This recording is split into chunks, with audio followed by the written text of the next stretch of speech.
define predatory looks? Because I mean, that sounds like, okay, a predator, bad. This is what exactly are predatory looks then?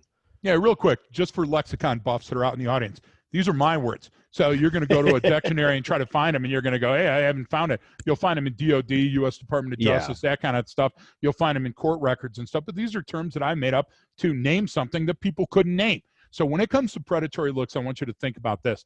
Almost always when I'm taking a look at something, my brain is processing it for the outcome. So, for example, if I'm looking at a plate of food, or I'm going to open a sandwich, like the other day I was watching this game show. I rarely watch TV, but when I'm typing it, it helps, fill the house with sound.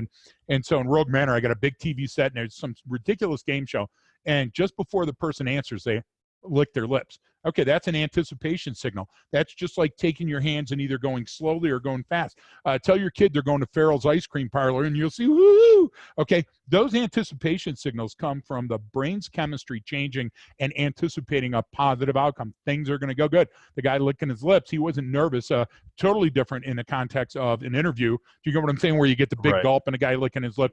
Lack of episodic saliva means a person's going to be deceitful. But in this instant, where the person buzzed in and they licked their lips, that meant, woohoo, I know the answer. You could have predicted that. You could have stopped the camera, and certainly you did. So the antithesis of that, the opposite side of that coin, is a predatory look. When I have sinister intent, when I have salacious intent that I'm going to force on somebody, when I come into a room and all of a sudden I lock eyes and I go, there's that purse that I'm going to steal, or I'm carrying a gun and I'm going to pull out my gun, and all of a sudden I'm going to do this robbery. So I have to pump myself up so the nostrils flare because I want to get oxygenated blood ready for the battle. My chest pumps up because I want to take in more oxygenated blood so I can fight to the death or flee or do any of the things, because freeze is an option, right?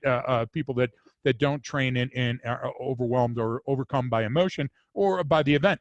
All of a sudden now the eyebrows come down because I might get hit and I want to make sure that I don't bleed or sweat into my eye and I'll be able to see. And my shoulders hunch up a little bit because they want to block my jugular and carotid from taking damage in that initial fight. So I'm anticipating fighting and running, and my quadriceps are ready and everything else. And again, if you think of yourself, you're going, oh, I'm playing it cool. I'm like ice. Do you get what I'm trying to say? I'm Ice Cube over here. And then everybody else watching is going, hey, what's with this guy?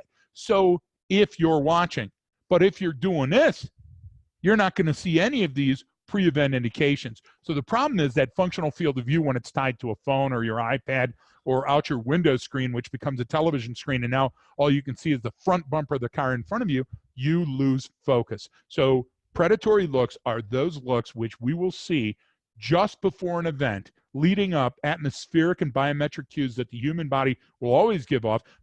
Watch a gymnast before they do the vault. Yep. Watch a swimmer before they jump into the pool. You'll actually see their entire bodies reconfigure before that starting gun. And that's what you need to look out for before a person attacks.